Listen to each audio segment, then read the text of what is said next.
you make me feel. I don't wanna mess up your night. I don't wanna put up a fight. I don't wanna trouble you, babe, but I gotta say I don't wanna waste no more time trying to shake the feelings inside. Finally got made up my mind. Can't go one more day without you. No.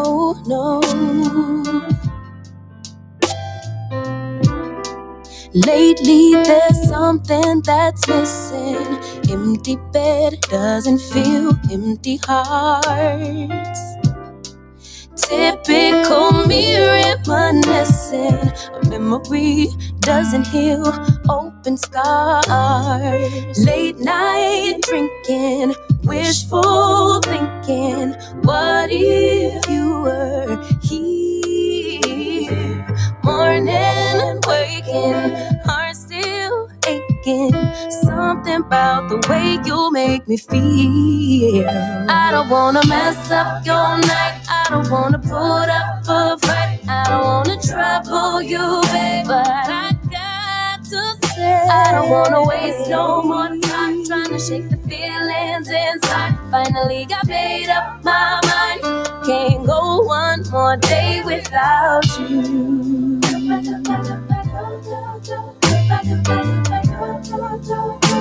Can't go one more day without you.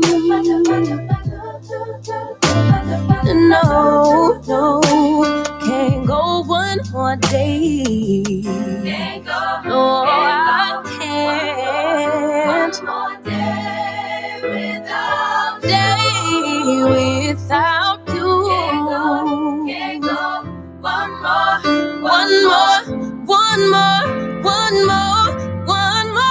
day.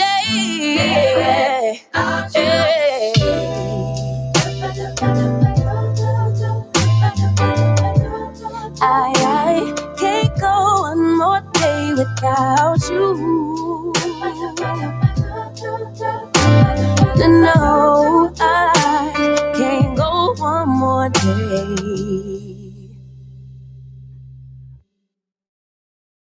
Well, good morning.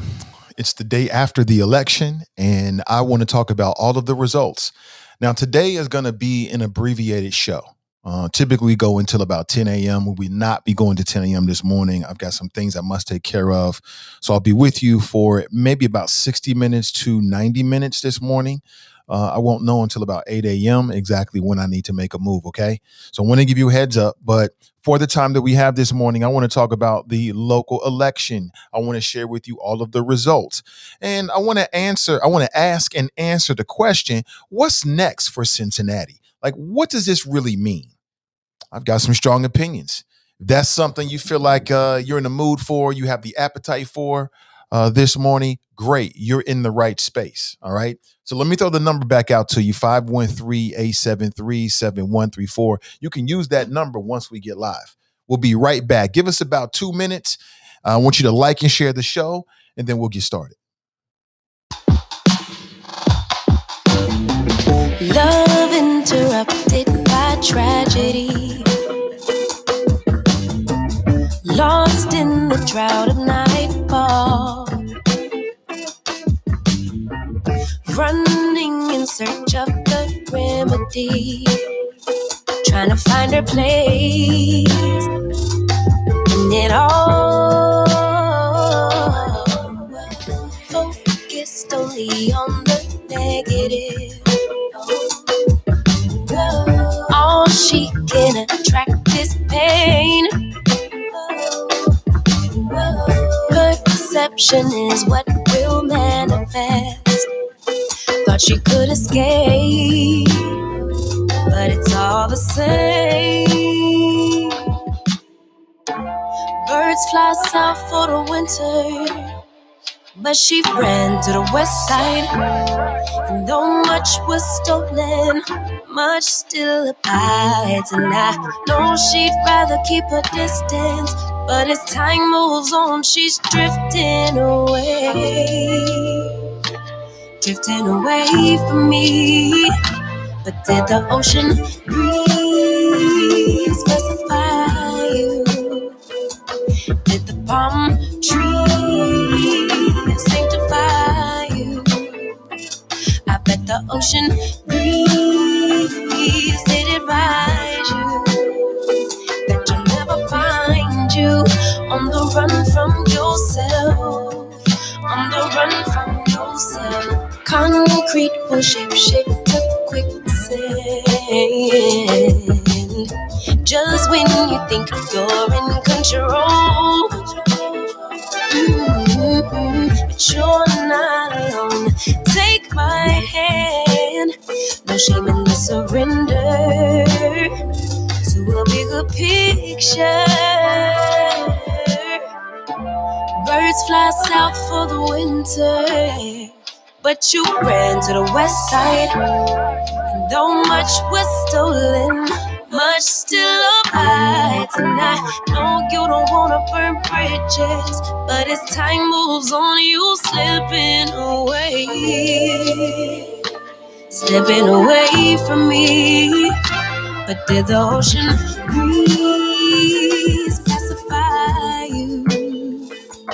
Did the palm trees sanctify you?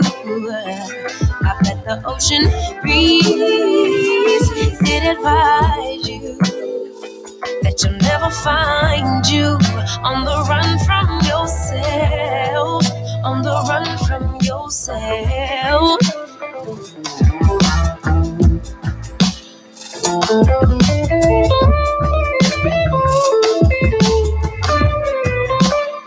You thought the grass was greener,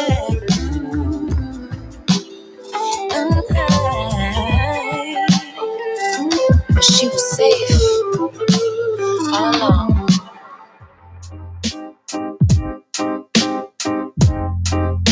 Something to buy, yeah.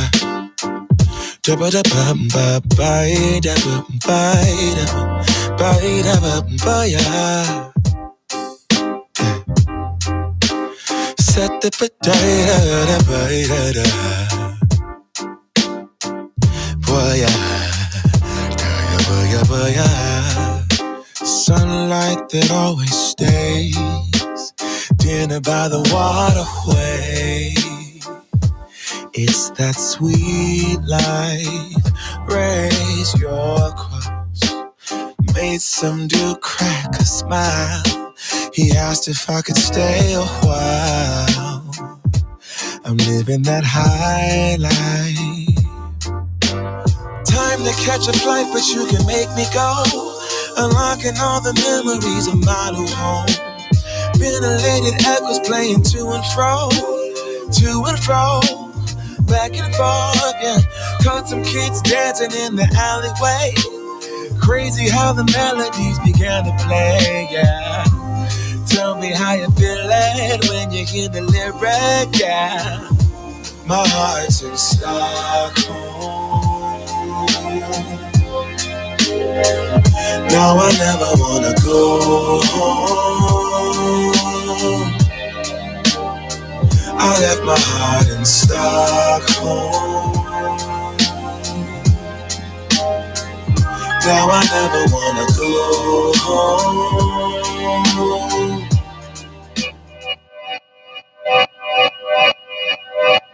Yeah, talking to my mirror like I love you so much. Curving on my critics like I heard you, so what? You can't kill my confidence, I think I'm the man.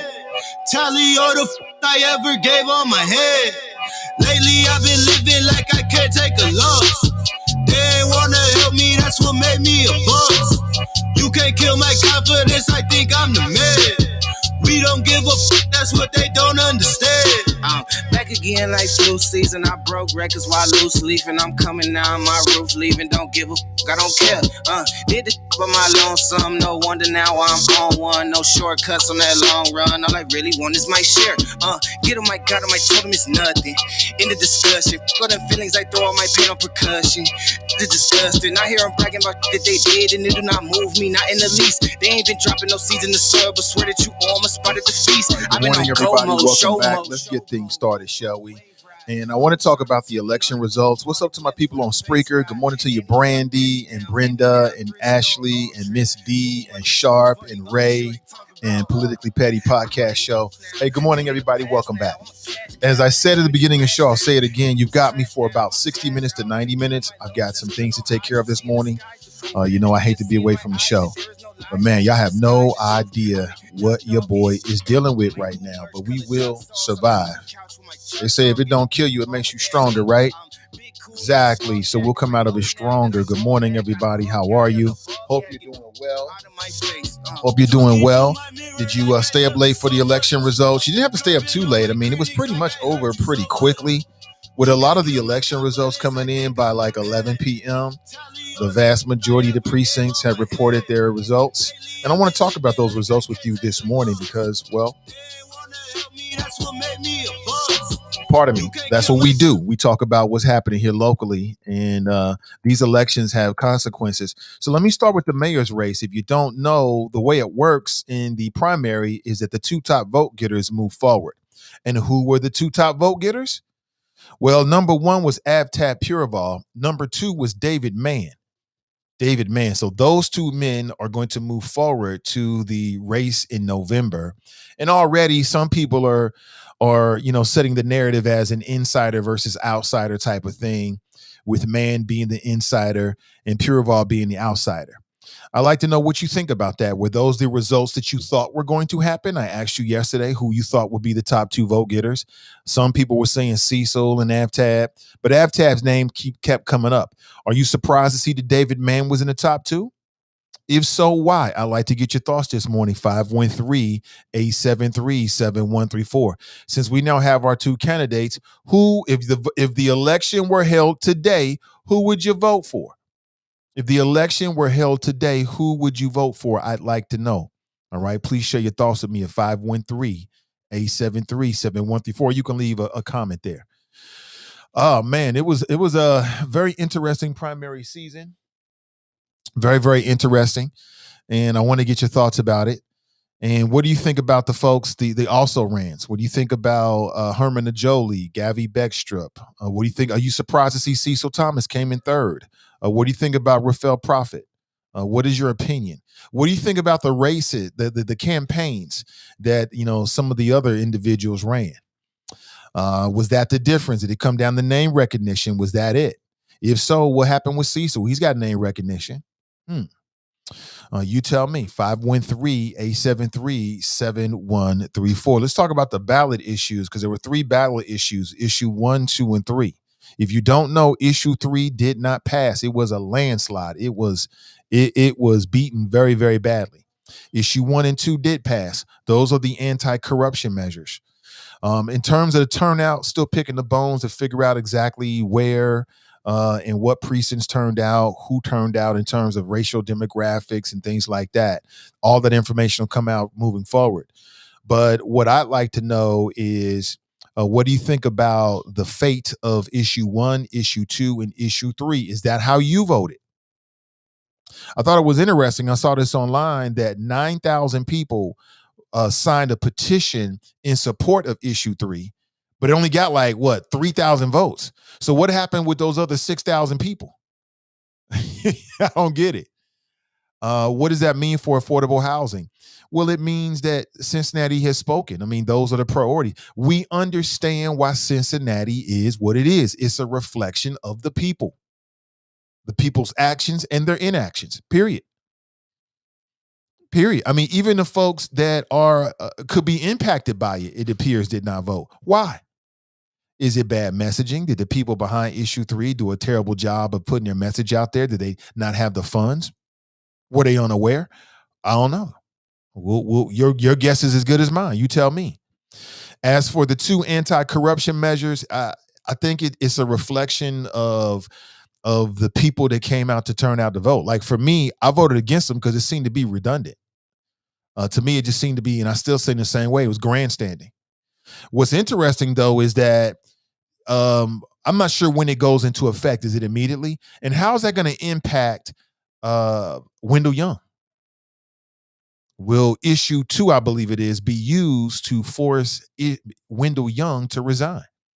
If so, that's the will of the people. Either you voted or you didn't vote. As simple as that. And we are where we are, period. I know a lot of people talk about white supremacy, but what about black political lethargy? I'm just saying. I mean, I hear a whole lot of ish and this, and they won't do this, and they keeping us down. And who stopped you from voting? Was it the rain? You tell me. I mean, let's keep it 100 here. And we talking about grown people. We're not talking about children. We're talking about grown people in Cincinnati who chose to, I guess there was an NBA game or it was raining or you just weren't that inspired. That could be it as well. People just weren't inspired and didn't feel like they wanted to come out and vote on these issues, or maybe it was complicated and they didn't really understand it. I don't know. You tell me. 513-873-7134. Well, I mean, if let me answer my own question. If it comes down between Pureval and Mann, to me, it's a no-brainer. It's not even really a choice. The voters have left me no choice whatsoever. Now, I'm open. I'm open to hear what they have to say. I'm open to hear what David Mann has to say, but I mean, I can't wait to hear what the campaign is going to be. I can't wait to hear that. It sounds like David Mann, or it doesn't sound like David Mann ran a smart campaign, aligning himself with the Republicans, white suburbans, white folks, appealing to, the being a steady hand. It all worked. It all worked. Bravo for them. I'm still stuck on this campaign commercial when he put white kids on black kids, white wigs on black kids. And I'm hoping that now that he is going to be one of the candidates for mayor, I'm hoping we get a chance to speak with him so I can ask him about that. I know that might not be high on the list for other talk show hosts, but for me, I can see it's necessary. We got to start right there.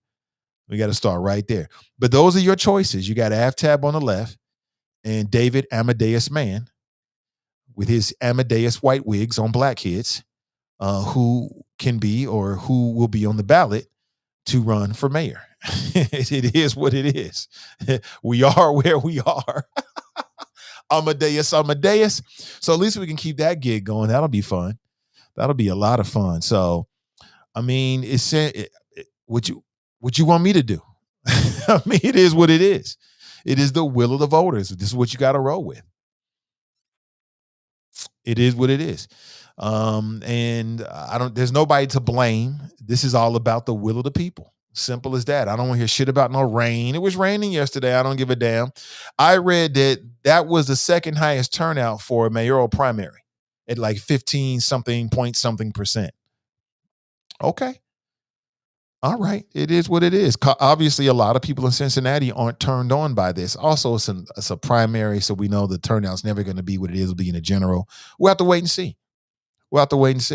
Now, somebody said that the last two times we had a mayoral primary, that the person who came in second went on to the general election to actually win.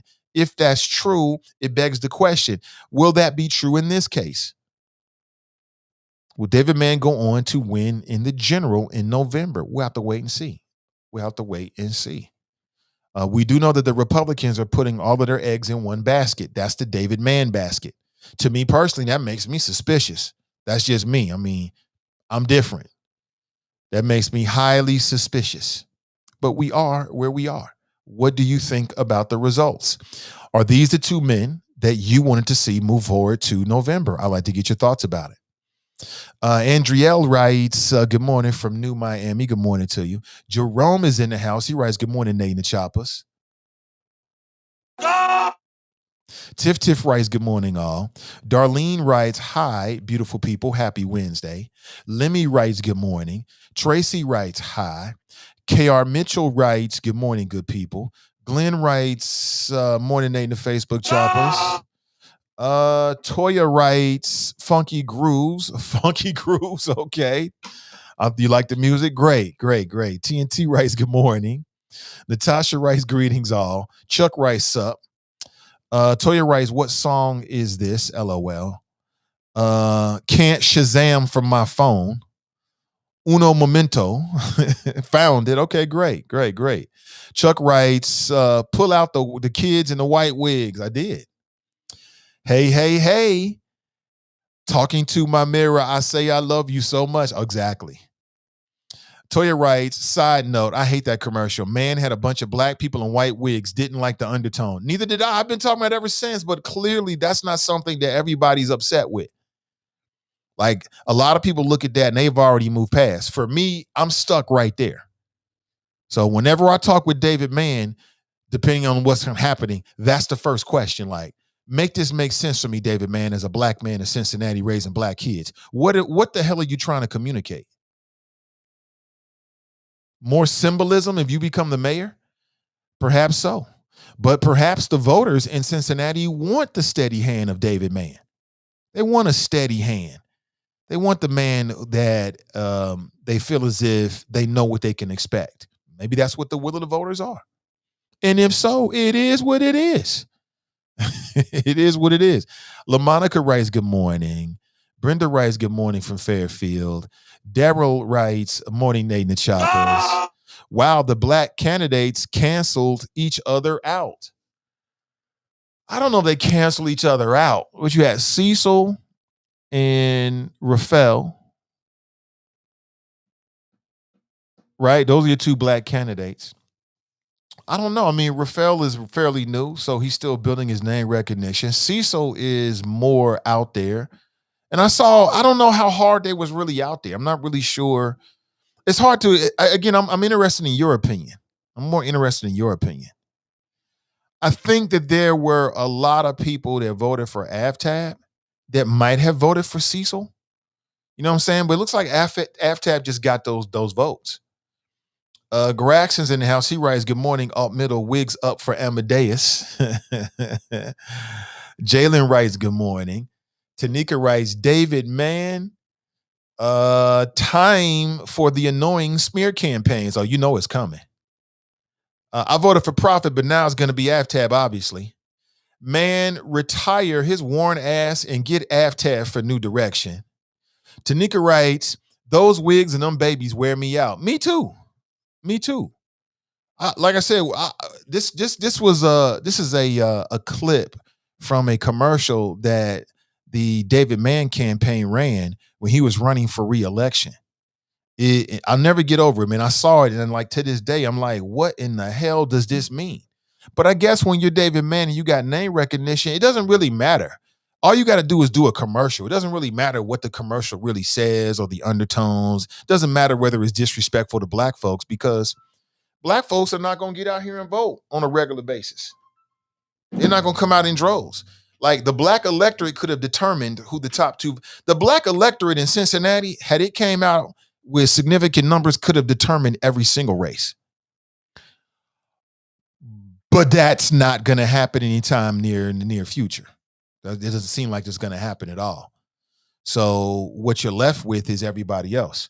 Let's go to the phone, shall we? Good morning. Welcome to the show. Good morning, comrade. Good morning. How you doing? I'm doing good. How are you? Cannot complain. Welcome. You still there, brother? I said it wouldn't do you no good if you did complain. Oh, yeah, it wouldn't. Not at all. You know that. I mean, shit. Look at these election results. Like, 15% is allegedly close to the record for a primary. Ain't that crazy? Yes, it is. That's the turnout, 15%. So I was one of those 15% that showed up. And, people can't deny the fact that people talk loud, but they ain't doing a damn thing out here. All these folks out here, we need affordable housing, issue 3. Man, that shit got blown out the water. And guess what? There was a lot of black folks who voted against that shit in Bond Hill Ozone. I looked at the numbers myself. In Ward 7, they said, hell no.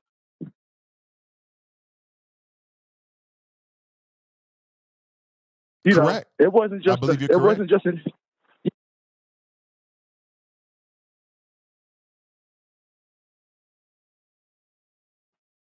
You still there, brother? I'm still here. Yeah, I'm sorry. I'm kind of walking. I'm trying to get my exercise on, like we were talking about yesterday. But oh, beautiful. Yeah. So I try to walk maybe about half a mile a day, but The reality is taking $50 million out the general fund and just saying go put it towards affordable housing. I think the voters agreed with me yesterday. Was an idea.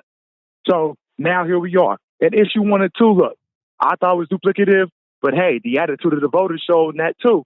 They tired of the corruption. So, hey, as much smoke and hell that some of these callers give to the vice mayor, you got to give him credit. He just keeps winning. He keeps winning, despite these loud voices saying he's not for black people, he's not for the community. He keeps winning.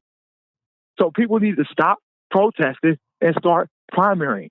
That's the phrase for the day. Stop protesting, put the signs down, go to the ballot, and vote in primary. That's the game. Both. I think you can do both. Well, they ain't doing both though, Nathan. If they was doing both, then issue 3 probably would have passed. They're not doing both. They talking a lot. They're not voting a lot. We have to agree with that. I mean, I think with these latest election results, you're right. People do a lot of talking, but ain't doing nothing. So I'm just tired of people like NAACP. Look, I'm embarrassed. Can't hear you, bro. I'm totally embarrassed for the NAACP this morning. Really? Why? Embarrassed for Joe Mallory and that whole leadership team. Y'all gonna go out here and push issue 3, and they ended up getting more signatures and votes. The NAACP supported the issue. Now, I remember when I was a member on the executive committee, if we went out here and we supported the issue, then we was in the streets. We was on doors, knocking, getting votes out, pushing people to the polls. They think just kick it back and say we support issue 3 is good enough. It ain't. TNT and Joe Mallory, y'all need to get off y'all ass to go hit these doors, because you are embarrassing the organization by losing 3-1 on an affordable housing issue that you said was good for the community. I'm calling you out. Stop protesting and start primarying. I'm tired of the talk. And to your point about you think it's a no-brainer for mayor, I absolutely agree with you. It is a no-brainer. David Mann is the only person in this race who has never been accused of corrupt activities. Period. So you're right. This is a no-brainer. If you're accused of corruption presently, in the past, you are unfit to sit in the mayor's chair. Have a good day, comrade. All right, take it easy. You are accused of corruption. Okay? I think that's dangerous. I think I disagree with that, but it is what it is. We are where we are. He calling out folks. I don't think it's fair to put that squarely on the NAACP. I put it on the people, but I understand what you're saying. Cam writes, black voters didn't come out enough to get Cecil in there. No, they did not. They're not.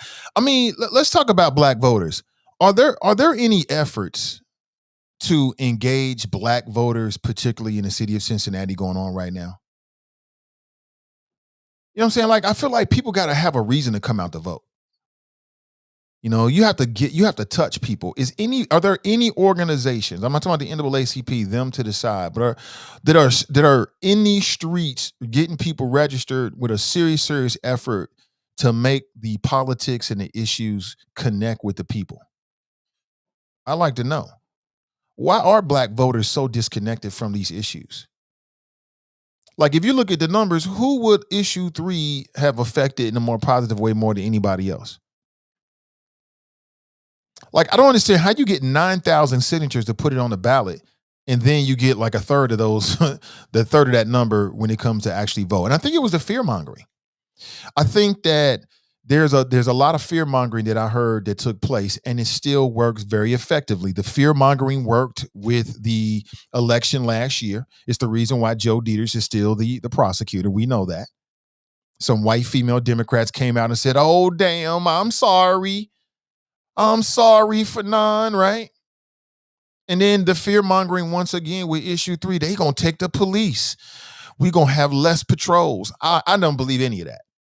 I don't believe none of that. They're gonna pick up trash every other week. I don't believe it. But I mean, look, fear is still a great motivator to get people to do what you want them to do. And there are some fine practitioners of fear. They know how to use it. They know how to wield it. They know how to politicize it. And that's what they do. As simple as that.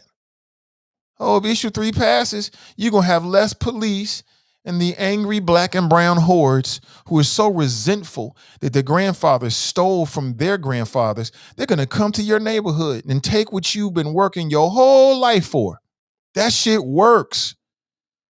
That shit works. That scared the bejesus out of people. And all this anti-corruption hogwash, please. Issue 1 and issue 2 ain't gonna prevent somebody from talking to developers at all. There's nothing that's gonna prevent that from happening at all. At all. I mean, it's just sheeple. You know, some people just don't think very deeply. They think they want to think deeply, but they don't have the time, I think, on some levels. They just don't think deeply about these issues. They just kind of go with whatever the latest name said to them. And they roll with it. And that's what happens. And now welcome to Cincinnati. It is what it is. TNT writes, too many people, it took votes away from the real contenders. Graston writes, issue 3 had more signatures than votes. People need to stop protesting and start primarying. That's what Christopher Smitherman said this morning on another talk show. Heard it with my own ears, which I thought was anti-democratic. Like I said, I'm going to say it again. Christopher Smitherman is the Lord Peter Baelish minus the ending with Arya Stark of Cincinnati. When I listen to his interviews, he be playing Brian Thomas like a fiddle. He be playing that audience like a fiddle. Like he got him on a string. Okay, sir. When he gets off the phone, thank you, sir. Trying to act humble. Get the fuck out. Y'all just don't know. But it's interesting to watch. It's very interesting to watch. Graston writes, the vice mayor stays winning. Does he now? Glenn writes, not surprised by the results. I thought from the beginning it would be Aftab versus Mann. Mann is John Cranley Sr., another moderate Democrat who needs to go. Hashtag Amadeus wigs are so 2012. No, they're coming back for 2021. They're coming back. Toya writes, I think it was a lack of information given out. Yeah, I mean, did the people behind issue 3 fail at giving information out? Maybe they didn't have the money. I don't know. You tell me. TNT writes, Republicans came out to vote for Mann 1 and 2 and no on 3. It appears so. Kelly writes, good morning. Pat writes, I voted Saturday. Joe writes, morning Nate and the Choppers. TNT writes, the last primary turnout was worse. See, Charles writes, if you didn't vote, shut up. I get it. Glenn writes, preach, Nate. I like saying black political authority. This is why I have been trying to push our communities to exercise their black voting power. You know, the people need to be reached, need to be energized. Mann is going to run commercials about Aftab's past.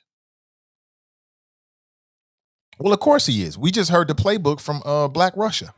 He's going to try to hit him with the corruption thing. Like, oh, this corruption thing is a winner. It might be. We'll see. David writes, David Mann is candidate same old. It would appear.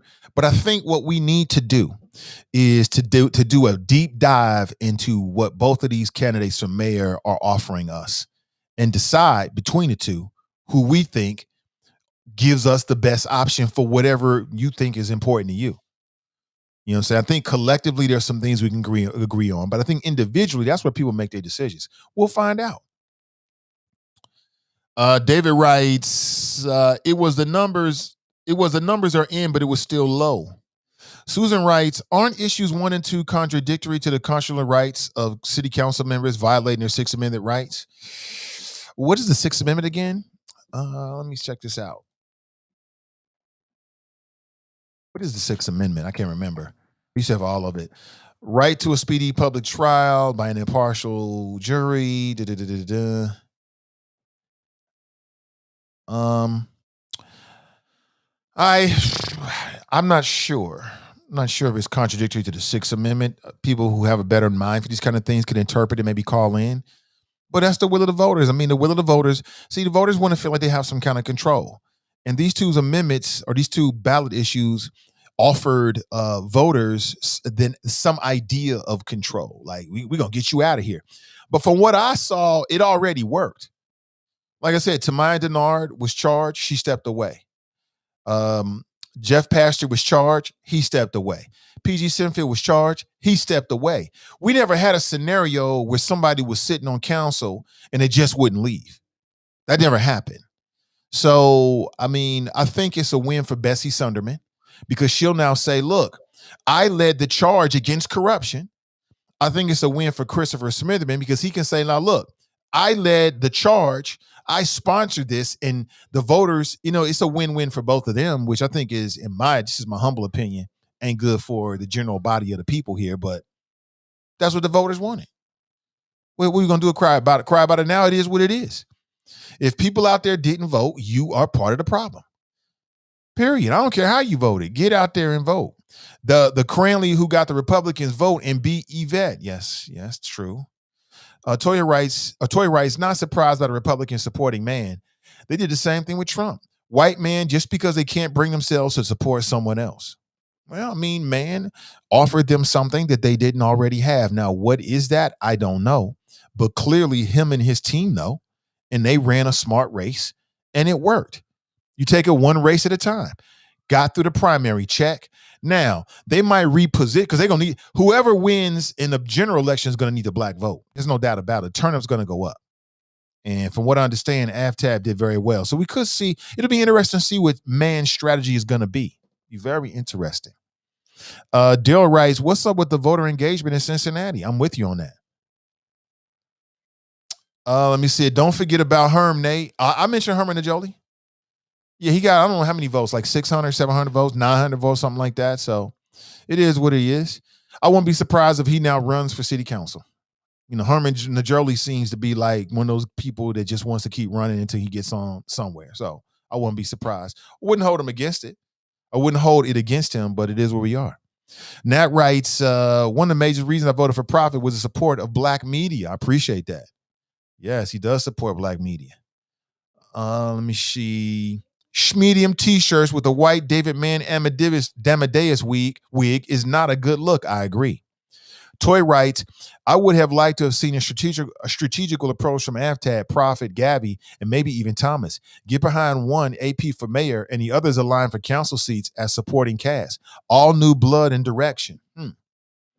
We might see that. I don't know. We might see Prophet and Gabby and Thomas get behind the candidate. That could happen. Cleopatra writes, I believe it was rigged. Okay. Really? What makes you say that? Just because of the outcome? I don't know. I've heard nothing about anything being rigged. Good morning. Welcome to the show. Hey, good morning, Nathan. This is David. What's up, David? How you doing? Yeah. I'm just calling because I'm a little keyed off at these guys attacking the NAACP all the time. Do they realize that the NAACP is made up of volunteer citizens and they have the opportunity to volunteer as well? So if you don't like the work being done, come on, join in and help out. All of us have our own personal jobs and we're putting in a ton of hours trying to get the information to the community, registering people to vote. We can't make them vote. We're trying to give them every bit of information possible so that they will vote. And if they don't do it, I don't know what what is expected of the people out here trying to do the work and why we got to get slammed every time something doesn't go the way somebody wants it to go. So that's all I got, man. It just bothered me this morning, seeing how I'm sitting up here spinning my wheel trying to figure out how I can get more people out and get more people registered during the pandemic and not put my volunteers that help out at risk. So that's all I got. I'm going to jump off the line and listen. All right, Dave, appreciate you, man. Listen, two things. Gragson has a problem with the current leadership of the NAACP. He got personal issues with everybody. He got personal issues because of the job, of what happened and what went down when Smitherman was the president. So he's got a problem with TNT and Joe Mallory and the Richardsons. You got a problem with him. You got to understand that's a personal thing he has with them. Because I'm with you. Like, if you care so much about the NAACP and when you were a part of the executive committee, y'all had the magic touch, then get involved.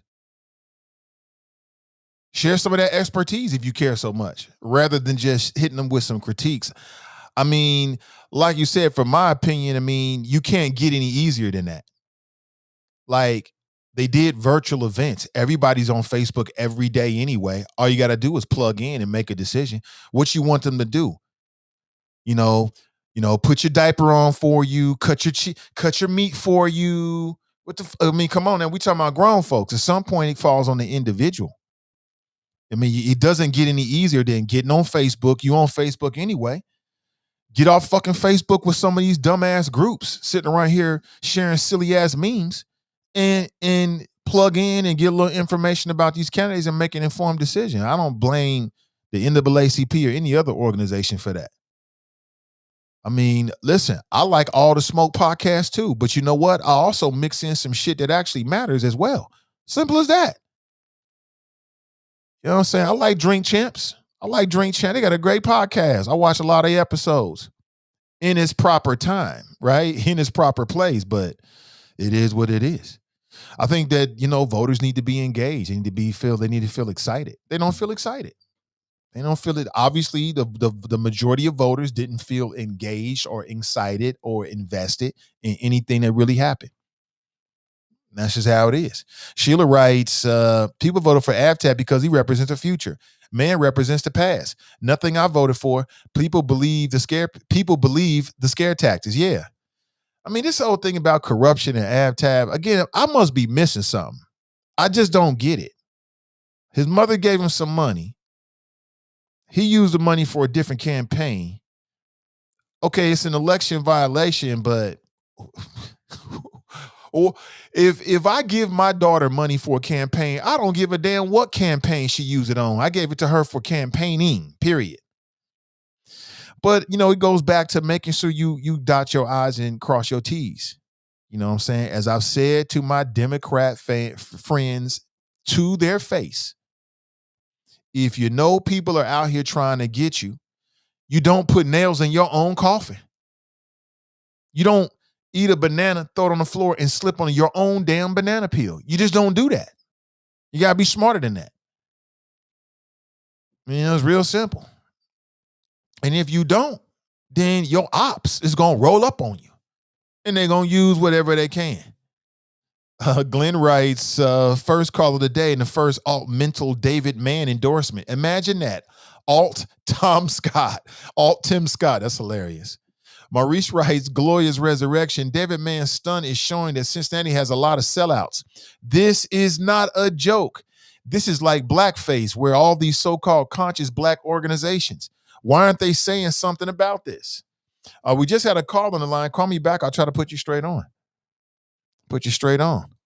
Bond Hill is Smitherman's area, sadly misinformed by the neighborhood sellout. I mean, like Braxton said, Smitherman seems to be winning. I mean, let's keep it real. The Lord Peeler Baelish of Cincinnati is winning. I mean, look at what happened with his ops on city council. I mean, what you want? What? It just goes to show you just how completely irrelevant black folks can be. And just how completely disunited, is that a word? The black electorate is.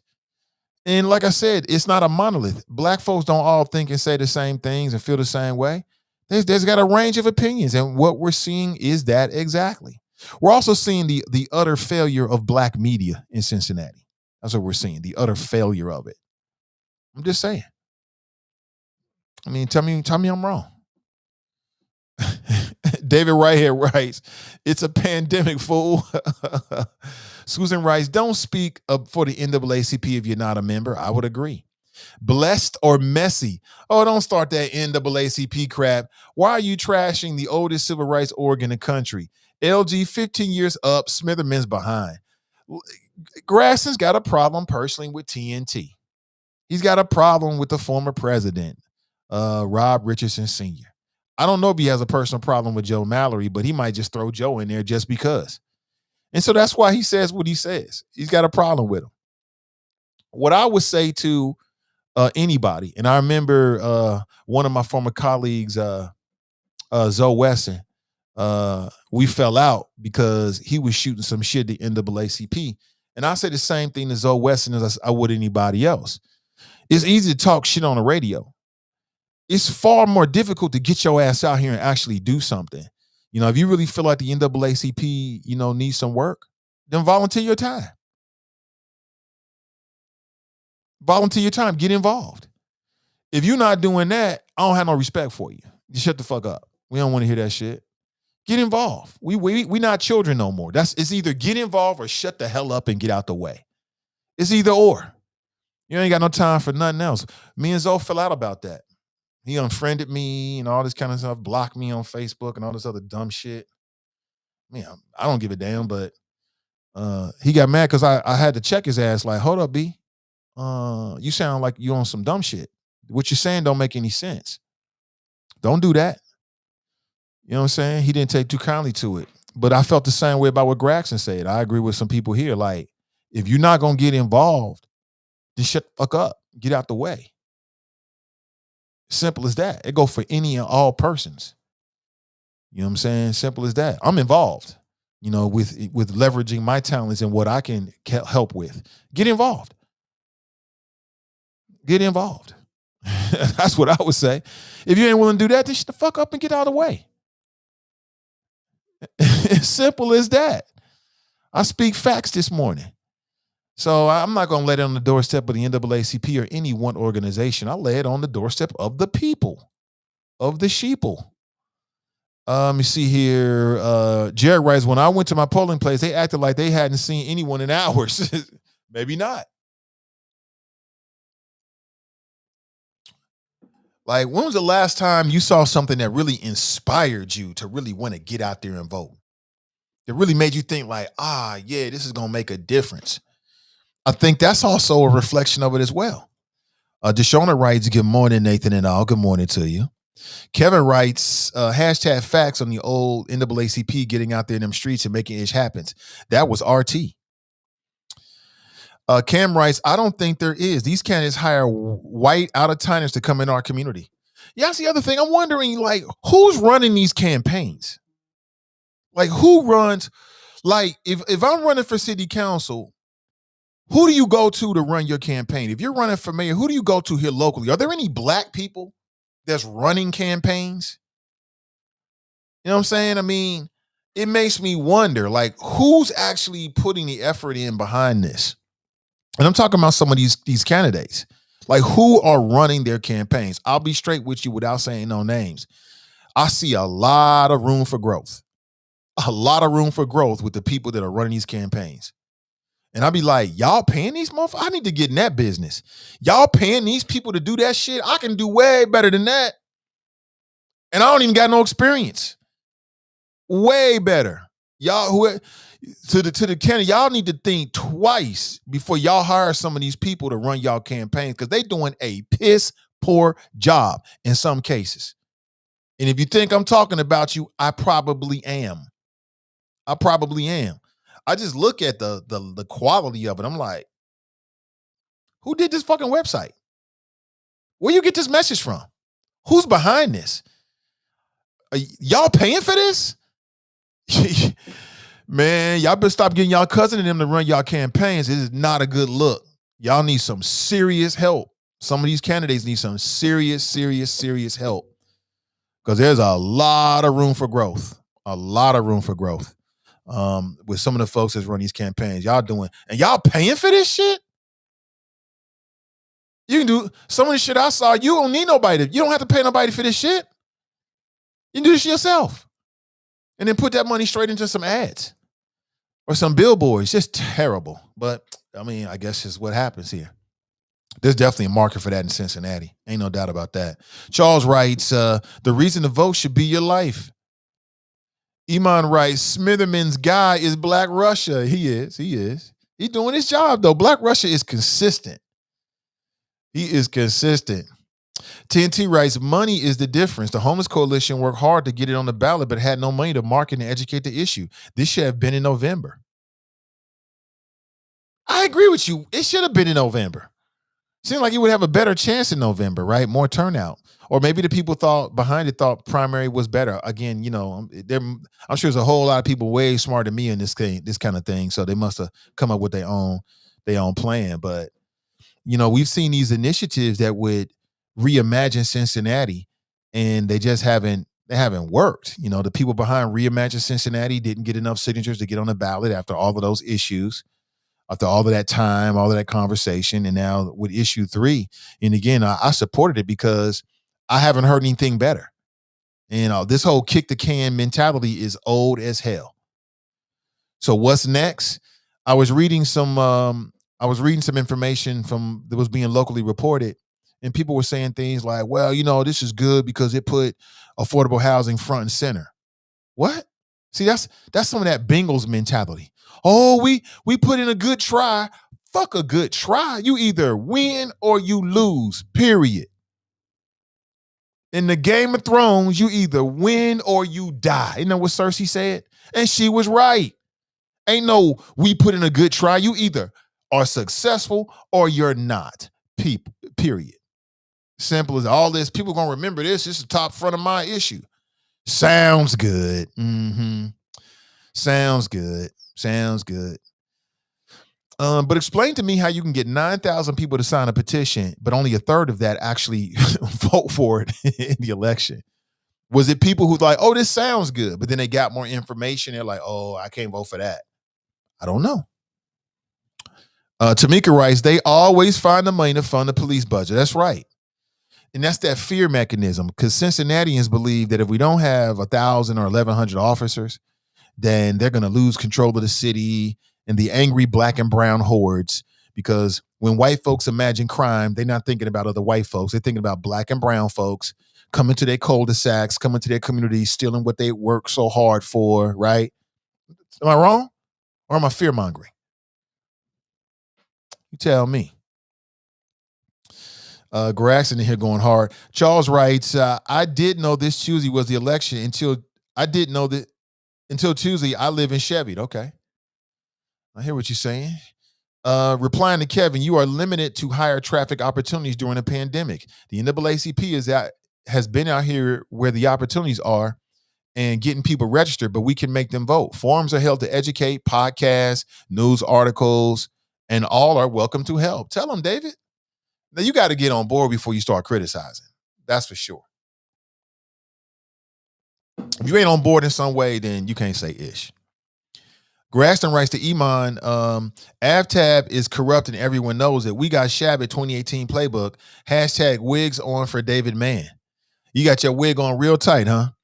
You got your John Cranley medium t-shirt, gold on blue, and your Amadeus David Mann wig. Okay. And come and rock me, Amadeus. Oh, man. TNT writes, the Homeless Coalition came to the NAACP after they already had the signatures weeks before the primary. We weren't in from its origin and had reserves on some issues. Jalen writes, not to mention traveling to testify and stop some of the outrageous House bills. Now, the NAACP is tight. Keep doing what you're doing, NAACP. Aftab Pureval is the next mayor. David Mann will lose. David writes, do folks realize the NAACP is made up of volunteer citizens and everyone can help? I don't think so. Yolanda writes, good morning. This election is just as important as a presidential election. Stop allowing fear to hold you back. Absolutely. Kathy writes, good morning, all. Terrence writes, stop blaming lack of information and all those damn excuses. NAACP had opportunity for people to learn. Flat out, stop making piss poor excuses as to why people didn't vote. The information is there. The resources are there. People just don't give a damn. I agree. Yeah, you can't put this on any one organization, especially not the NAACP. Like, how easier can they make the information? They put it on Facebook. You on Facebook? Most people on Facebook every day anyway. Looking at videos and hollering at the opposite sex and liking and sharing and all this kind of stuff. It's super easy. So, the people have to take that point as well. Brian, they have to take that step. Good morning, I voted. Good morning to you. Iman writes, the NAACP is always working for the community. Facts on facts on facts. Facts on facts on facts. Jenny writes, good morning, Nate and the Choppers. Who are the final two mayoral candidates? The final two mayoral candidates are Aftab Pureval and David Amadeus Mann. David Amadeus Mann, because he likes to put white wigs on black kids in campaign commercials. And I'm still don't understand what the fuck that means. We love black kids as long as they coloring and being props in our campaign ads. But when their mothers and fathers and sisters and brothers and aunties and uncles, when they get upset and they go down to, I don't know, like a budget meeting that was at Duke Energy Convention Center and they demand justice and demand representation, David Amadeus Mann walks out.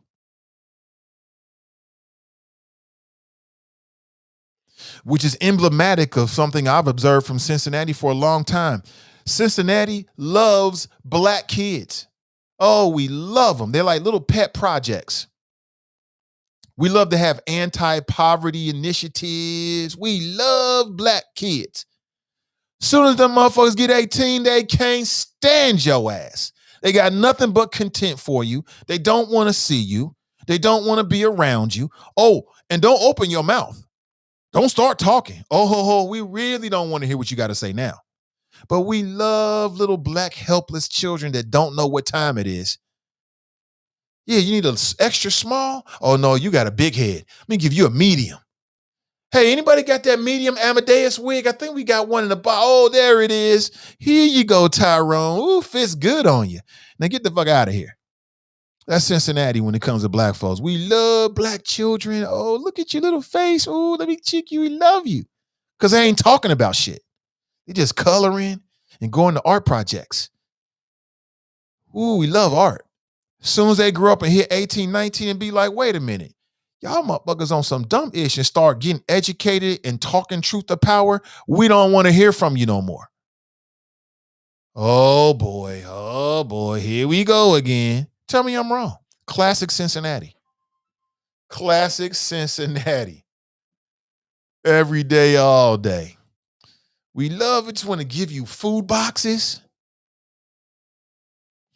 We want to give you food boxes. And we just love to give you pencils for back to school drives and coat drives. Oh, we love little black children. Teenagers, not so much. Young adults, Get old enough to understand, what's been happening in the city. You start talking intelligently. Oh boy, got us another one here. Oh boy. And this little picture right here, David Mann's a great example of that. I want to know whose fucking children are those? What black woman, man decided it was going to be a good idea to put their kid in a David Mann commercial? They need to have their ass beat. I would never let my kids be used like that. Never. Their parents must have like some serious drug addictions or something like that. You must have been desperate for some money. Nobody would even ask me to do no shit like this. It's like, can you bring Junior down to be in our campaign commercial?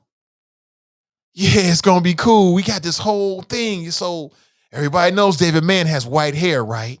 So we have these white wigs. We're going to put them on the kids to show that everybody's like David. And then the kids are going to color, and then David's going to help the kids color. I would have cussed their ass out so quick. A motherfucker, what the fuck did you just say? Now, I know some people don't like it when I curse, but I feel like cursing today, and I can do that. This is my shit. I do what I want to do. I feel like cursing today. If that turns you off, then you got to do what you got to do. It is what it is. Stop with that fake sensitivity. Y'all ain't sensitive. Grow up. Yeah, look at that. Whose children are those? It would never happen with my kids. You don't even ask me. I would cuss your ass straight out on the phone. Hey, Nate, can you bring your son down here? Like, what? What? You disrespecting me by even asking me some ish like that. Raise your hand if you would let your kid be in a David Mann commercial like that. Put your hand down.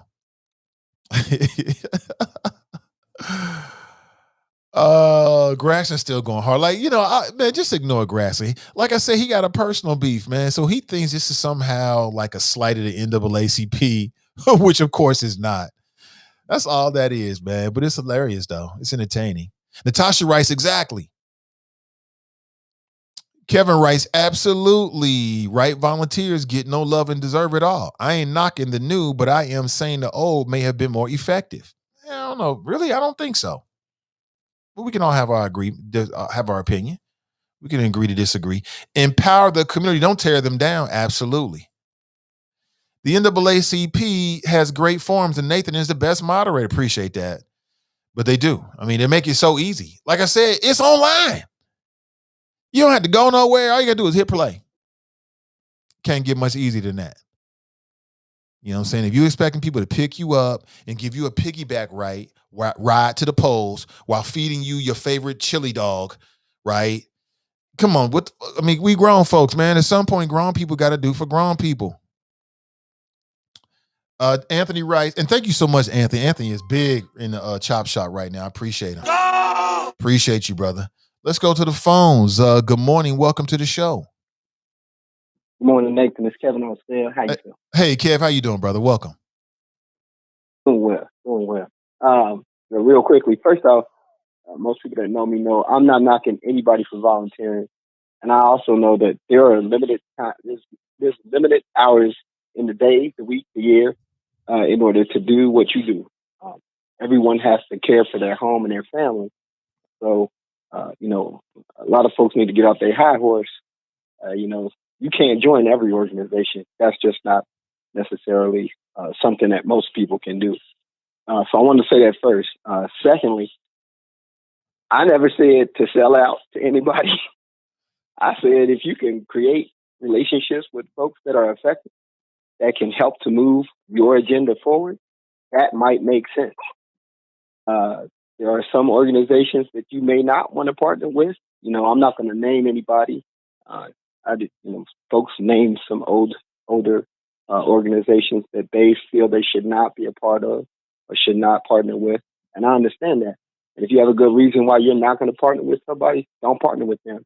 But finding strategic partnerships makes great sense because, again, it is limited time.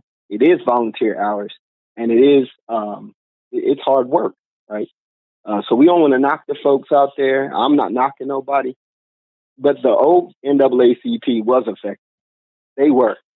When you start talking about get out the vote, folks was at the polls. I remember watching the news story on channels 12, 9, 5, whatever, or maybe all of them at the same time, 19, where there was a line around the corner at the polls. It absolutely was. And the people who were the leadership at the time were standing in the line.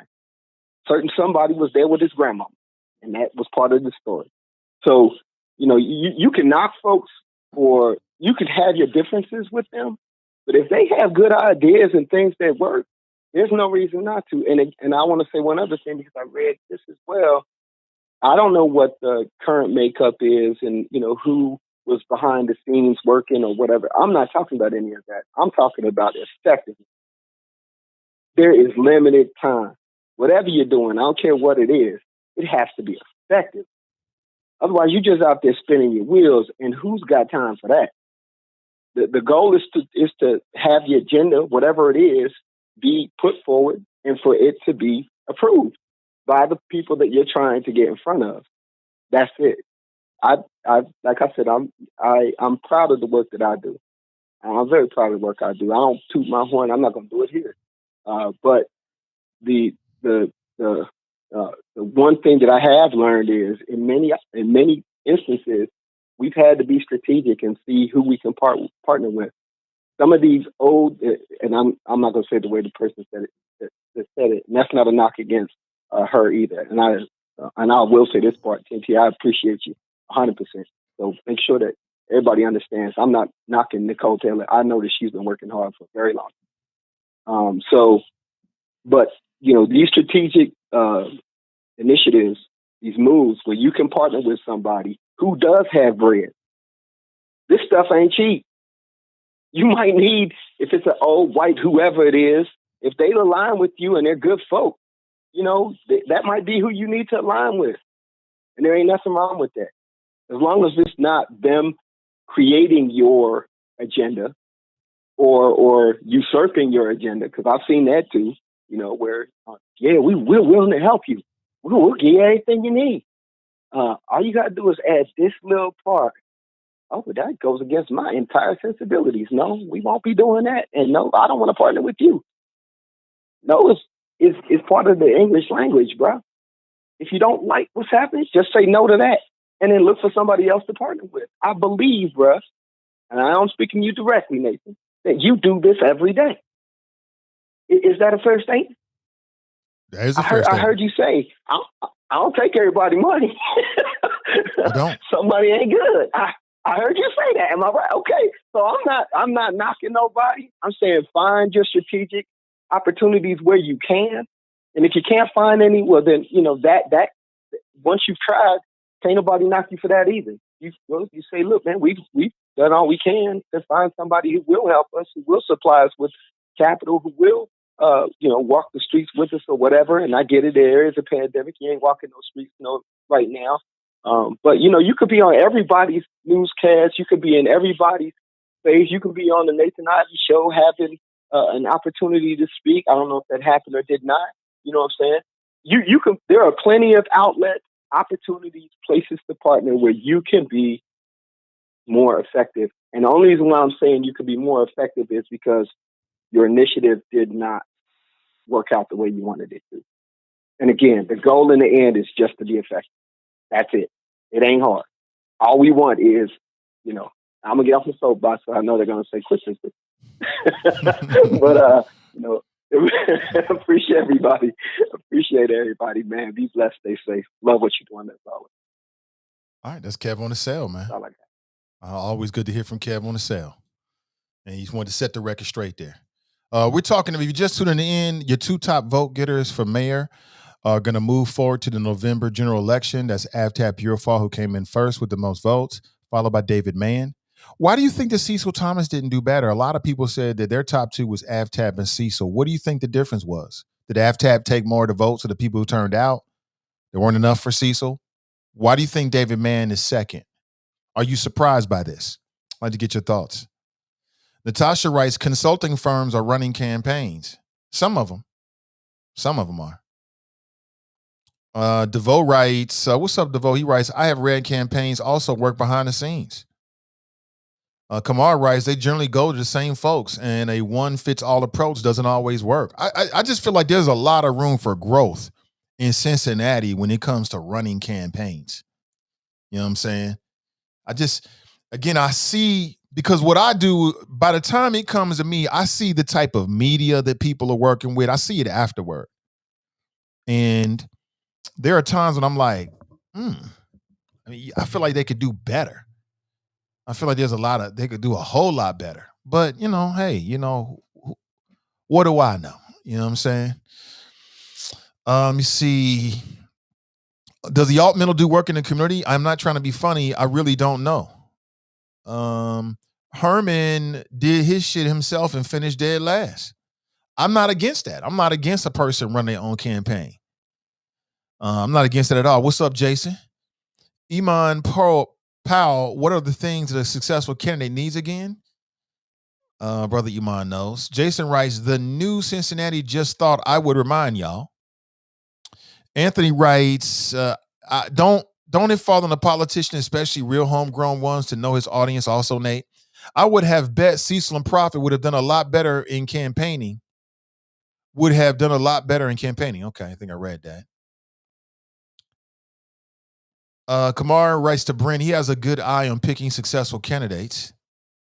Nicole writes, they use fear to win. Yeah, they use fear with issue 3. It was like, they're going to defund your police. And there were some op-eds in Cincinnati Enquirer. When I saw them, I thought, here we go. Fear is still a big motivator, and it will always be a motivator. And there's a lot of people who are afraid of the angry black and brown hordes.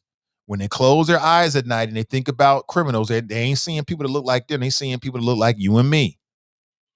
And that was used in issue 3. Oh, you're going to have water. They're going to cut your trash collection. You're only going to have trash collection every other day, every other week. Who said that? Oh, boy, they're going to cut down on patrols in your community. That means the angry black and brown hordes, they're so angry about slavery, they're going to come to your cul-de-sac, come to your community and steal from you. They're going to steal back what your great-granddaddy stole from their great-grandparents, right? That shit works. That shit works. The same thing happened with Joe Dieters. It's like, you know what? Let's use good old fear. He's going to be sympathetic to the very criminals that I'm going to be tough on, right? And people believe it. People believe it. Let me see. Kamar writes, it's the racist mentality that is sewn in the fabric of Cincinnati. This is on to something. Maurice writes, that's that drug money they have locked away. Drug money. Terrence writes, if you aren't doing anything to help, then just sit down and shut up. Hear on that. Brandon writes, not the John Cranley Schmedium. Jenny writes, love the movie Amadeus and the song. And come and rock me, Amadeus. What was that guy's name, man? I think it was like the late 80s and 90s. Dude out of the UK had a song called Amadeus. Kevin writes, well, if working with Coast got their agenda approved by the voters, maybe not Coast, but another partnership with an effective organization may make sense.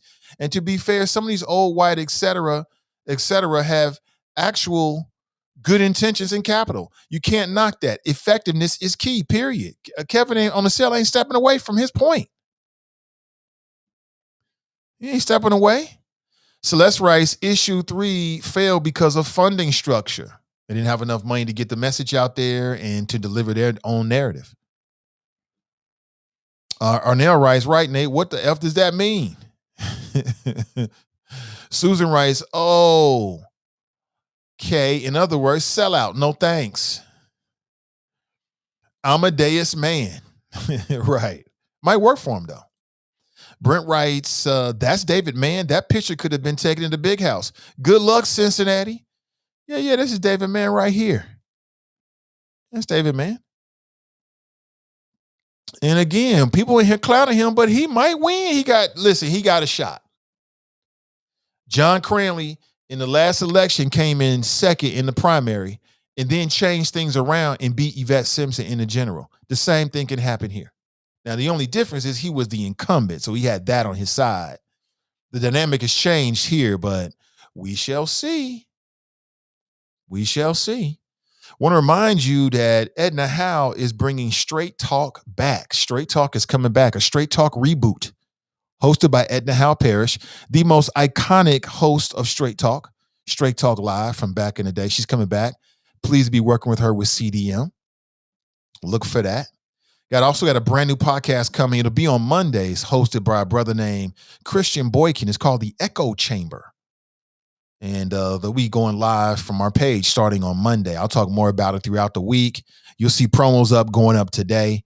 So our little network grows. It continues. I think I can, right? We ain't going nowhere. Those are alt kids in those wigs. Letty writes, are you kidding me? Do people honestly fear voting? Sounds like an enslaved mind stuck on stupid. Yeah, it's people that just don't see the value in it. But then you have other people that are pushed, right? They're forced to get out there because they're told that they're going to be left in a vulnerable state if they don't. Like all that stuff about issue 5, I ain't believe it one bit. I didn't believe it one bit that issue 5 was going to bankrupt the police, and I didn't believe that one bit. It would have challenged city council and city hall to think outside the box. Period. And again, until somebody comes up with a better idea, let's roll with the idea we got. But we are where we are. It is what it is. We got to deal with it. Jenny writes, OMG, please no David Mann. When I was new to the city in the early 90s, I attended Greater Fellowship Baptist Church. I will never forget him and Roxanne Qualls attended part of one of our church services. The whole time I was side-eyeing them and wondering why they were even there. Eventually, they were announced and given time to speak for whatever campaigns they were running for. It was the most artificial experience. Well, you got to blame the pastor. So these pastors get in bed with these. The pastors is just a part of the political scene.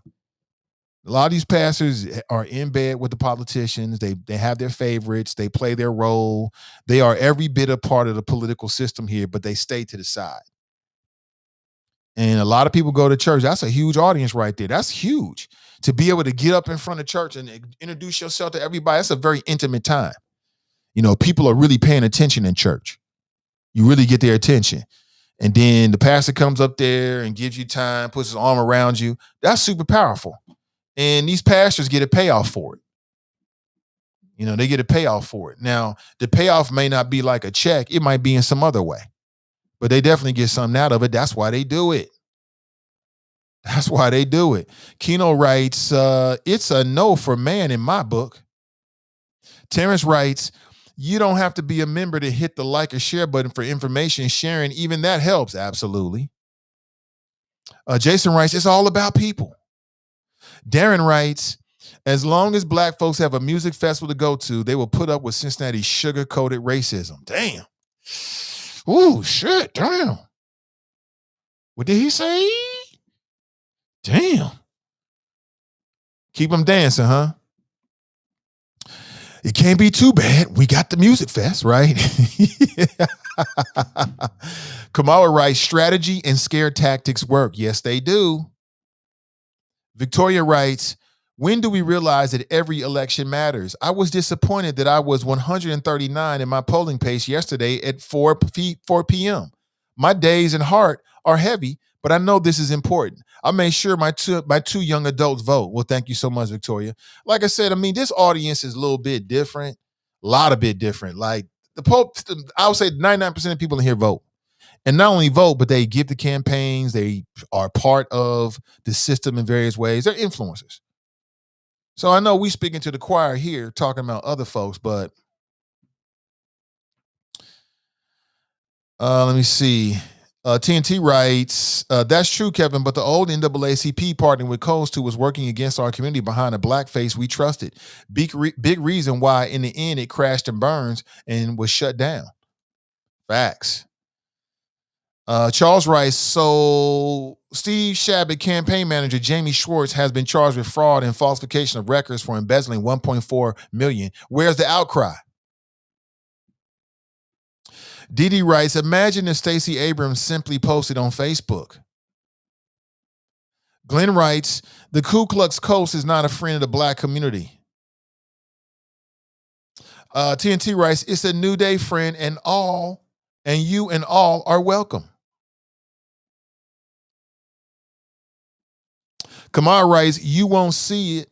They aren't black or Democrats. Rachel writes, Kev on the sale, you cannot take money from everybody. Sheila writes, lay down with dogs or you get up with fleas. Be careful when you get in bed, who you get in bed with. You open the door, they will take over. Pat writes, people did not turn out. Stop begging folks to vote. You can absentee vote, early vote, or vote on election day. No excuses. This is not Georgia yet. I think on some levels, if you really want to get black vote out, that means I think it was I forget who told me this, man. It was a brother whose opinion I respect told me. I can't remember his name. I can't remember who exactly told me, but somebody told me this and I agree with. He was like, you know what, Nate? You got to give black people a reason to come out to vote. It's got to be more. It's got to be more than just issues. It's got to be something that really energizes people. And what we need are ballot initiatives that, if you really want to get the vote out, I suspect that what we need are ballot initiatives each and every election, primary, general election, that specifically speak to our situation. That might energize people. It might. You know what I'm saying? It's got to be something that really makes people want to come out to vote. Because clearly people were not energized. They was like, no big deal. Roy writes, good morning, everyone. Letty writes, when I went to my poll at Pleasant Hill Academy, there was no line. I have never seen the election day that empty. I inquired about whether voters were showing up, and the answer was it was sporadic throughout the day. Unbelievable scene, and black folks wonder why we are still behind and get treated the way we do. The Republicans are having a field day. We are predicted people who many of us have learned jack shit. What are you teaching your children? Question mark. Your youth need to learn how to fight for what they want, the community and the city abroad. Brother Lannis writes, good morning, Brother Nathan Ivy. Good morning to you, Lannis. Good to see you. Brandon writes, not surprised that Cecil didn't make it. Yeah, I mean, he got the name recognition. I don't know. I have to sit down and think more about it. Terrence writes, of the low turnout of the black voters that did turn out, the black vote was probably split between Aftab and Thomas, probably. Crystal writes, I'm horrified by the political games here in the city of my birth. Also quite saddened by the apathy of my peers. It's just a sad day for me today. Our children, speaking of which, deserve better. Good morning, son. Hold on, let me get that brush for you, bro. There you go. Brush your hair. Down on the sides. There you go. Down on the sides and then go forward with it. Okay, take that to your mother. She'll get you together. You're looking good, though. Right. Got to cut that boy's hair again. Hair grows so damn fast. You get that to mom? Get it to her so she can brush your hair with it. No, I already did. I'll let her do it. Let her go over one more time. There you go.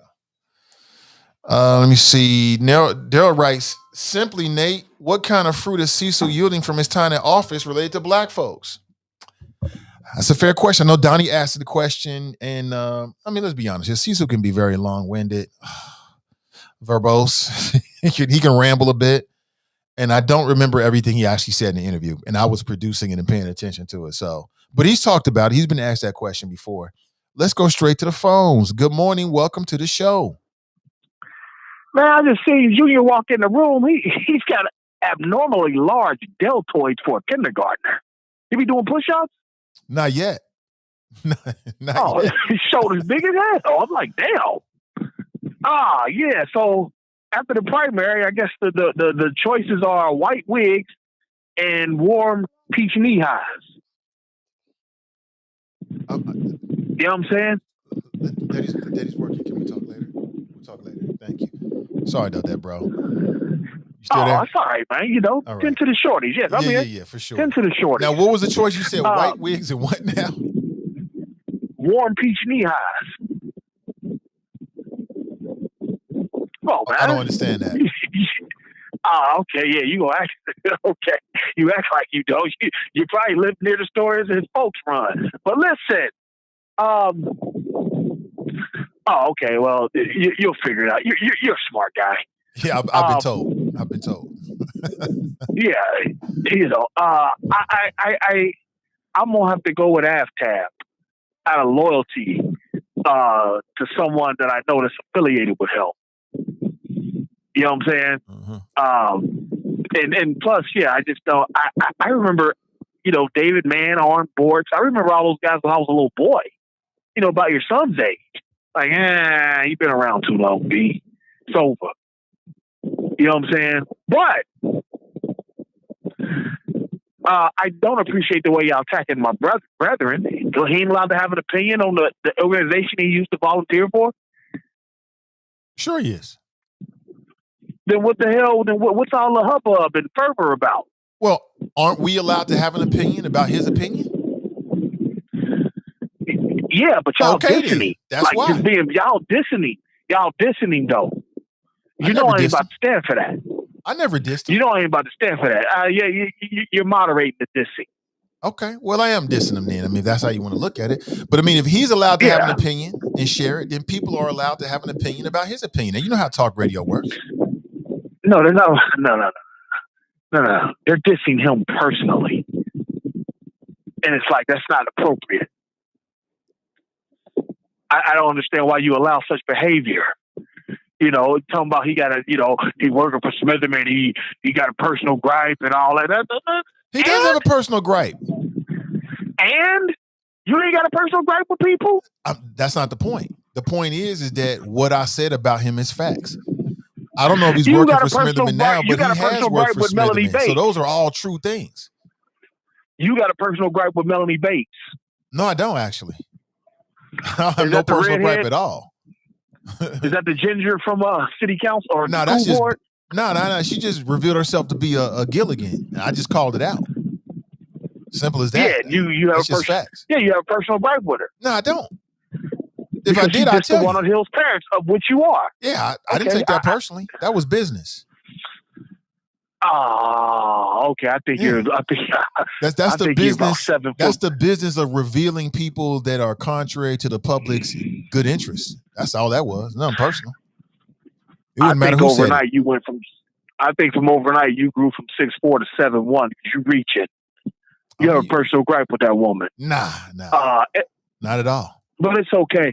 Hey, listen, can I change the subject for just a hot second? Yeah, go right ahead. I'm very disgusted at this Derek Chauvin juror, black seller, who is out here. He's the one talking to media, and now they discovered him wearing pictures of him wearing T-shirts referencing the Derek Chauvin trial at Black Lives Matter events before the trial started. So that means he lied to get on the jury. And he even said as much that, this felt like history and I wanted to be a part of it. You just gave that dude an appeal. Or some very strong grounds for an appeal. And it's like, I think you blew the whole thing, bro, by lying like that. Because he goes through another trial. I can see it being a hung jury the second time. Not necessarily an all-out acquittal, but a hung jury. And it's going to be noted that you did some dumb-ish. You understand? So, I think this guy killing another week, killing another month, killing another first half of the year for doing that ish. You know what I'm saying? Save his, I forget his name, a black dude, 30-something, probably a homo, because when I see him doing these pictures, he's just a little too happy, with his armor. Yeah. These views are not the views of Sin Digital Media or the Nathan Ivey Show. These are of mine. Fame Rothstein. I'm a bigot. I don't give a crap. Call me a bigot. I'm glad you can own it. I owe you. Only thing I owe you is respect. To not walk up on you and spit on you, get a posse and beat you down or anything. But you're a homosexual man. It's 2021. The least you could do is make the black woman and child feel protected. And I guarantee you they don't feel protected around a dude who's into that type of behavior. So, call me what you want. We know Bayard Rustin was gay. I'm sorry? You know that Bayard Rustin was gay, right? You know who that was? Name sounds familiar, but I don't care. A gay man can't lead me. Yeah, but that gay man was instrumental in the civil rights community. He worked with Dr. King. He was very instrumental. His name was Bayard Rustin.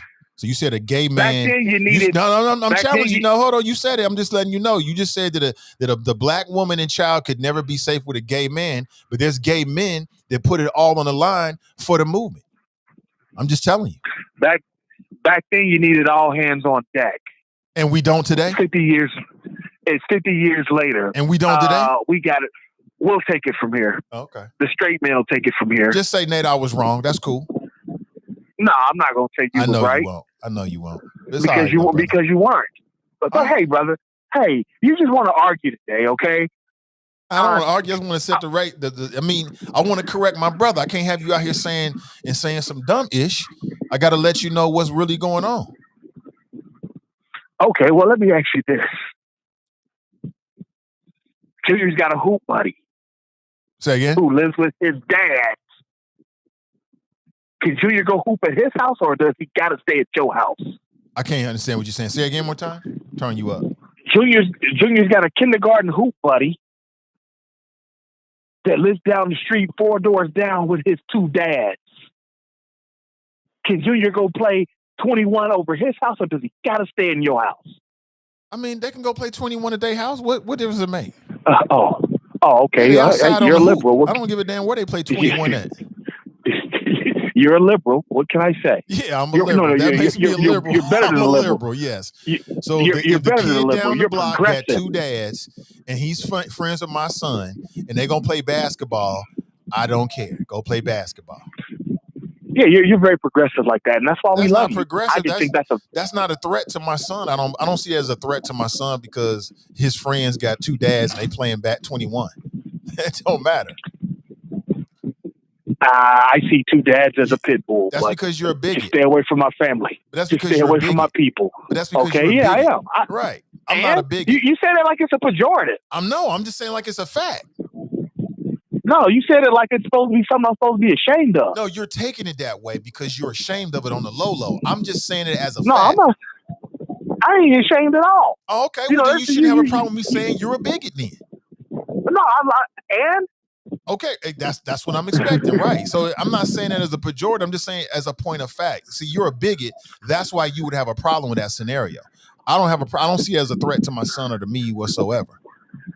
Okay, well, you're a much better man than I am. What can I say? I mean, that's what you want to say. That's one way of saying it. I'm just saying I'm not a bigot. I'm not sensitive about something like that. I am, and I'm proud of it. But, hey, that's all I got for you today, bro. I know you got to leave. Do you have any questions, comments, snide remarks? Yeah, I'll say them to you after you get off. I'm glad you didn't bring up that other thing. What other thing? You sent me some pictures. Oh. You're going to let that go, right? I'm going to let it slide for one more day. Today ain't the day to address it. Actually, it could be, but it's not. Right. I'm going to let it slide for one more day. Then I'm going to address it. I don't think it's ever. Oh, no. It's very important. It's some Tamika Mallory shit. Oh, it's nothing like no Tamika Mallory shit at all. It's some Angela Rye stuff. I don't think nothing like that at all. It's just you with a personal axe to grind. It's not a personal axe to grind. I get offended by that stuff. No, you don't. I see the kind of stuff you post on Instagram, man. You don't get offended by nothing like that. Let me ask you a question. Do you know anybody, one single solitary person in your 45, 50, however many years old you are, do you know one single solitary person that ever benefited from the United Negro College Fund? Not offhand. Not to the name, no. Deuces. Yeah, checkmate. He got me on that one. I don't even know what your point was. But if you say so, bro, he is hella silly, man. Come on, he's a bigot. No, I wouldn't have a problem with my son playing with the kids from 4 doors down with two dads. I wouldn't have a problem with it. It depends on what kind of people they are. You know, that's what it matters. They outside playing, I ain't no problem with that. Go ahead. Speaking of United Negro College Fund, if you really care about it, you should go to uncf.org and you can learn all about the people that they're affecting and who they helping. I don't know enough about it. I freely admit it. That man is incorrigible. That black man is incorrigible. Brandon writes, what about James Baldwin? See, that was the next word I was going to throw out there. But see, we know that Bayard Rustin was instrumental to the civil rights movement. I think people get too caught up with that gay and straight shit. Man, I don't give a damn what nobody else's sexuality is. So what? I ain't trying to have sex with you. All I care about is when the ish hit the fan and we got to pick sides, whose side you on? That's all I care about. Are you a positive or are you a negative force in our community? That's all I care about. I don't give a damn who you sleep with. So what? I'm not that sensitive. Damon Lynch writes, Bayard organized the March on Washington. Yes, he did, among other things. You're right about that. Absolutely. So when I hear people say, ain't no gay man, I'm like, you must not know your history, bro. It's some gay men that then gave it their life, put it on the line for real, not just rhetorically. So I don't get caught up with that kind of stuff. When I meet people, everybody got a clean slate. Everybody got a clean slate. And how you interact with me and what I see from you when we interact is all I care about. We can't exclude our brothers and sisters because they got a different sexual orientation. I don't care they transgender. They still part of the family. It's a big old tent over here. All are welcome. What I care about is what are your intentions? That's what I care about. What kind of person are you? You know what I'm saying? What are your actions? That's what matters to me. All that sexual stuff, I don't give a damn. We just use any old kind of thing to divide us. And I'm not for division. I'm for for unification. We need more unification in the community from everybody. I don't care who you married to. But let's go back to the phones. Good morning. Welcome to the show. Hey, good morning, Nathan. How you doing? Hey, brother Kevin Aldridge. How you doing, sir? Doing well. Hey, man, doing blessed this morning. How about you? Great to hear that. Great. Same over here, brother. So, man, so here we are, the day after the election. What do you think? Are you surprised? No, not really. I mean, I think if you follow the local political scene, things kind of broke how you thought they might. I thought Cecil Thomas might have done a little bit better in this election, but I think that there were probably some votes that were kind of siphoned off from him. But I think, elections always come down to two things, really: name recognition and money. If you've got those two things, you're in a pretty good position.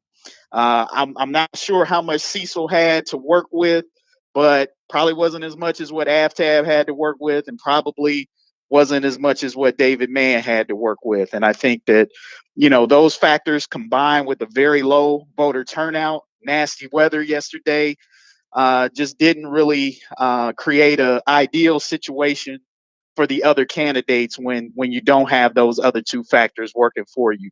So not so much a surprise that Aftab won. I think he had a strong showing, all things considered. I think he beat David Mann by like a couple thousand, 3,000 votes. I'm not sure. I don't have the numbers in front of me, but I think you gotta, if you're him, I think you gotta like how things are looking, coming into November.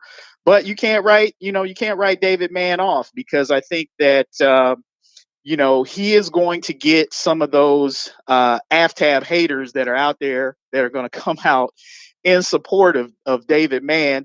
Even some of those Republican votes. City council's not a partisan race, but you still have partisan elements to it.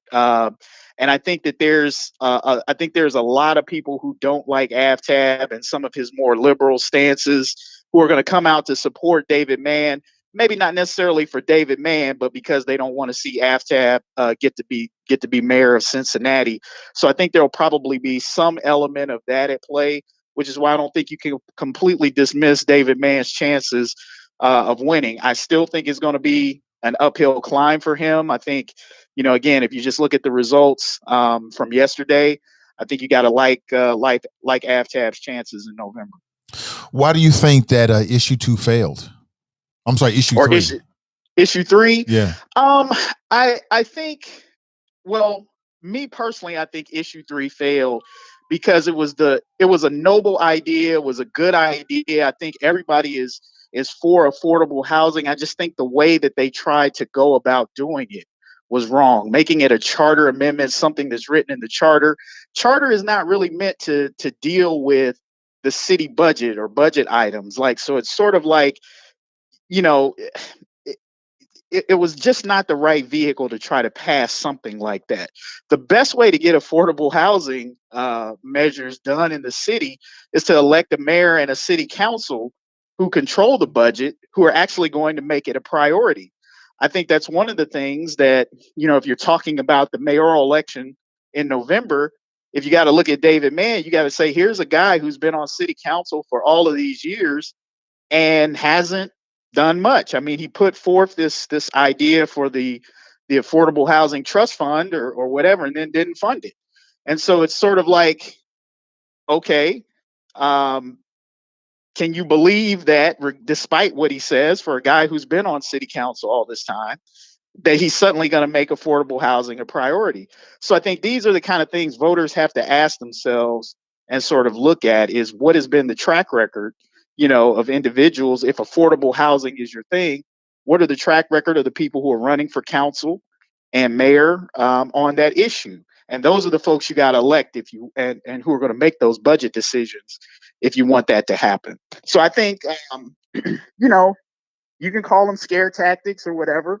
That they work. Negative campaigning works. I mean, we know it, whether it's in individual campaigns or issue campaigns. There was a lot of strong campaigning against issue 3, and I think it worked. I think when people sat back and they looked at Do we really want to tie up city council's hands with $50 million every year for affordable housing and not really giving any leeway for them to make those decisions?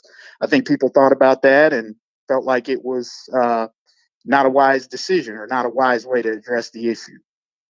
Do you think that issue 3, because it got so much attention in the primary, will be an issue for voters for city council and then mayor as well? Because I was reading, and matter of fact, I was on Cincinnati.com. I'm not sure who I was reading, but there's an opinion out there that while it didn't pass, at least it pushed the issue to the forefront. And I'd like to know if you agree with that. Absolutely, I do agree with it. I mean, you had 9,200 residents sign a petition to get this thing on the ballot. Look, I don't think there's any disagreement broadly across Cincinnati, Nathan, that among the majority of people that affordable housing is something that needs to be addressed. The question is how do you address it? Was a charter amendment the right way to address it? So I think the conversation that we're having in the wake of issue 3 failure is not whether affordable housing isn't important. I think that's a narrow view. If you look at this and you say issue 3 lost, so people don't care about affordable housing, I think that's a narrow way to look at that issue. I think if you listen to the conversation, there was broad agreement that we need to address affordable housing. The question is how and where is the money going to come from, right? So those are the issues that need to be at bay. And so I think as you go into November with these mayoral candidates and with the council candidates, the question that residents who really care about increasing affordable housing is put the pressure on these candidates to tell you what is their plan to bring more affordable housing to Cincinnati. Let's forget all the platitudes and yeah, I support affordable housing. Okay, we get that. We know that. That's been established. Now, what is your plan? Where is the money going to come from? Is it realistic, the proposal that you're putting forward to get the money? These are the kinds of questions that voters need to hold these candidates accountable for, and actually putting concrete steps and plans for how they want to get it done. I watch a lot of these campaigns and stuff, and people get away with just saying, yes, I support this, but they don't tell you how they're going to do it. I think in this election, voters got to hold candidates' feet to the fire about what is their plan. It's not enough for me. It's not enough for you to say you support it. Okay, you support it. How are you going to get it done? And I think it definitely should continue to be an issue for these candidates, because that's how you get affordable housing done in Cincinnati, is electing people who are going to make it a priority and make sure it winds up in the city budget. Mm-hmm. With issue 1, speaking with Kevin Aldridge, he's the opinion editor with the Cincinnati Enquirer, and I appreciate your time this morning, Kevin.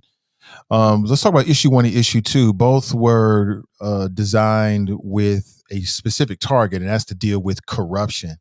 But it seemed to be duplicative or redundant. It seemed as if the way it was already set up, it worked. You had 3 members of city council who were all indicted. They all stepped down.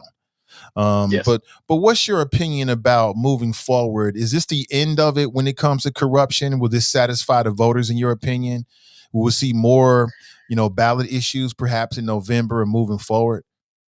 In your opinion? No, I don't think it will satisfy voters, nor should it, because I think that the measures, while good, while I applaud the efforts, and I think we ought to do everything that we can to make sure that there's no corruption at City Hall, I still don't think the measures go far enough. All of the things that they're talking about are sort of retroactive steps, things after somebody has already, committed the corruption. Neither one of those charter amendments does anything to deal with corruption before the fact. It's about suspending a council person after they've been indicted or accused. That's after the fact. The other had to deal with appointing how the replacements for the individuals are appointed. Neither of those does anything to address corruption before the fact, right? I mean, those are all post-corruption activities. So I think that this notion that these 2 charter amendments, while well-intended, will do anything to affect corruption on the front end, I don't think so. And so, and really, Nathan, that's a hard thing to do anyway. If somebody's got the mind to be crooked or corrupt or try to beat the system, it's hard to get in front of that. It's hard to put things in place that can stop somebody who's hell bent on doing the wrong thing. People will find a way to cut corners, find loopholes, circumvent the system. So I think you just got to accept that as just sort of a reality.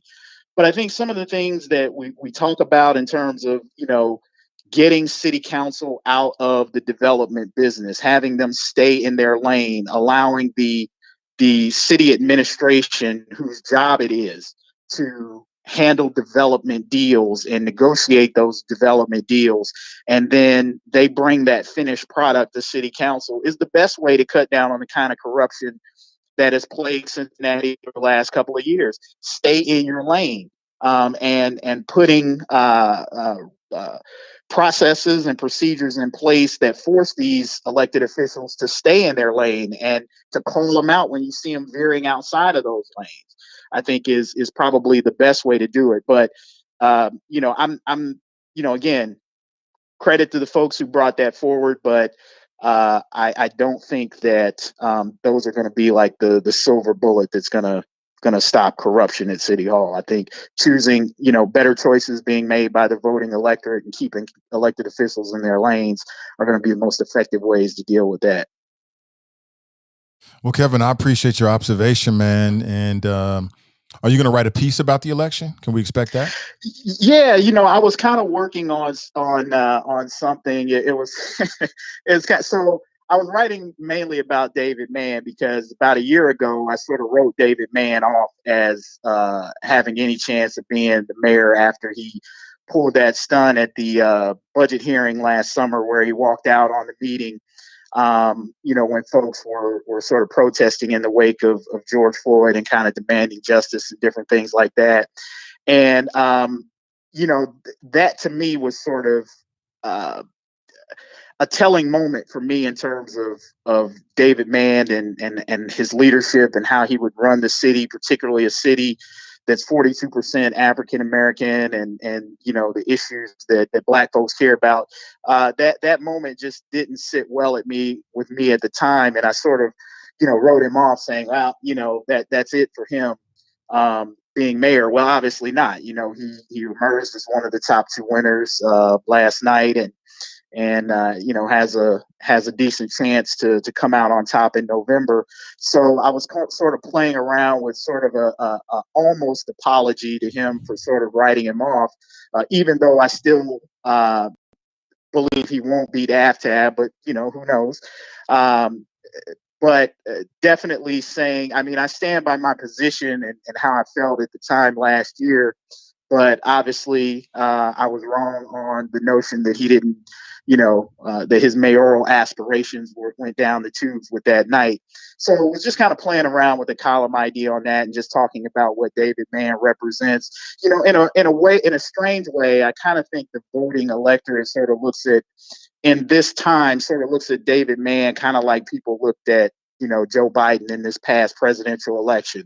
It's like the last 4 years in America under Trump were kind of like crazy, and people just kind of wanted to get somebody a stable adult back in charge, right, to cut down on the craziness. And Joe Biden was kind of that comfortable old shoe that, while he didn't represent a whole lot of cutting edge new ideas and things of that nature per se, he'd been around for a long time.